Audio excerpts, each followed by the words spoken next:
Ladies and gentlemen, the American Jury and Bulldog Nation, I'm going to enjoy doing solo issue videos for my governor's race. But as you know, I also love doing these broad issues because they're reflective of how I see things in a broad picture, which I think are more important. You've heard of the expression ripple effect. Ripple effect. You've also heard the expression butterfly effect. That movie was really wild and weird, and the concept and the idea is that the butterfly wings on the other side of the world can affect what happens today. I don't know about you, but I can give you countless examples of the butterfly effect and how it happened in my life in a very, very big way. It's true.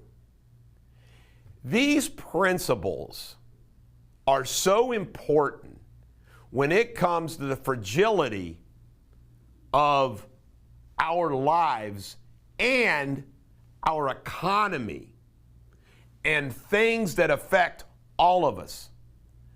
Right now, one of those is the old supply chain crisis. What is going on in grocery stores, what's going on for manufacturers, shipping, trucking, on and on and on, is downright scary. And I don't know about you, but I'm going to share something in my own personal life as an example. I have great self-discipline of the processes that I do.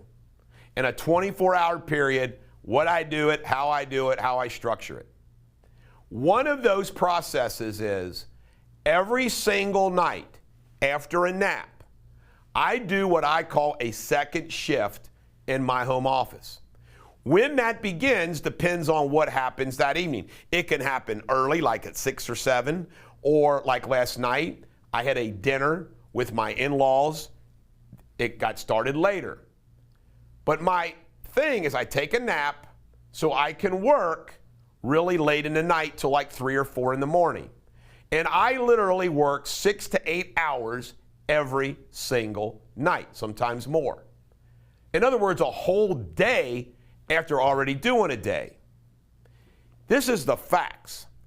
If I don't do that, so like say last week one day, I got home from something, I was tired, it was like 8 o'clock, and I did something that I do maybe 10 times a year. I went to bed. Woke up at 5 o'clock, did a couple hours of work. My next day was discombobulated because I didn't do the organization of my day for delegation and for myself reprioritizing. That is how fragile my day is if I don't do that. Ladies and gentlemen, the American Jury and Bulldog Nation, you don't think that there's ripple effect of all of these dumb, bonehead policies of our governors and our president and our government, local, state, whatever? Is it the ripple effect on lockdowns? Are you kidding me? The ripple effect in the healthcare industry with the vax mandates? The ripple effect on vax mandates for anybody? And how what ends up happening, the end result of the ripple effect is something far, far worse. I mean, look at all the ripple effects that's happened over the past year. Ripple effects with people committing suicide and depression because of all this crap. You go on and on and on. My point is this, folks. Everything is fragile. You have to stay on top of it. You can't screw it up. You start screwing around with things, things get screwed up. Oil is now at $81 a barrel. We were energy independent. Biden messes with it. Oil's $81 a barrel. In foreign government, we have these weird alliances and the way we do things. The Middle East is numero uno. The way we always played this game in the Middle East, I never really understood it. As I got older and wiser, I began to understand it. What did George Bush do? 43, blew up the Middle East. What did his dad do? Stopped. Said, I ain't going to Baghdad. He knew, he had James Baker and others that were some wise men and said, wait a minute. You don't want to, you'll screw it up. You'll break it. 43 broke the Middle East. And look what that cost us. Do you understand what I'm saying? You have to be careful of screwing with stuff. You either fix it, do it right. Let me give you another example of Kentucky, since this is a governor video. Unemployment. How many of you, I got calls. People waited, a year went by, no word on their unemployment application. Good job, government. Good job, Kentucky. Why did they hate Trump? Because Trump was a damn problem solver, not a problem creator. Joe Biden and the Democrats, Andy Beshear, are problem creators. They're not problem solvers. Most people in politics create problems. They don't solve problems. And the reason why they don't solve those problems is the political gangsters that benefit from those problems. Ladies and gentlemen, the American Jury and Bulldog Nation, I love the feedback that I get so many of you that say, boy, Bulldog, you talk the truth. Spread the word. I'm begging you, I'm pleading with you. Turn people on to the Bulldog Show.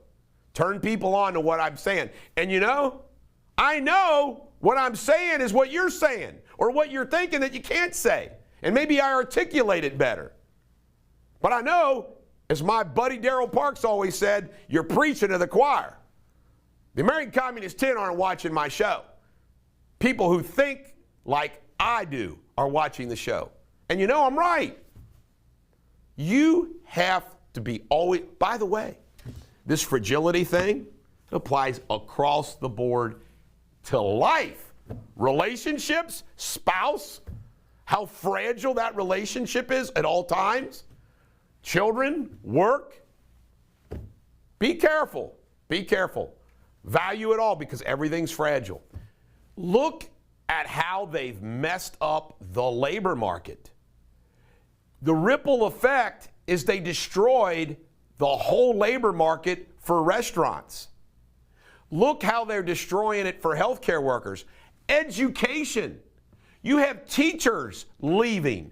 You can't find subs. All across the board. Truckers can't find. It's fragile, and they have messed it all up. Now, we could also ask the question, why? It's scary why.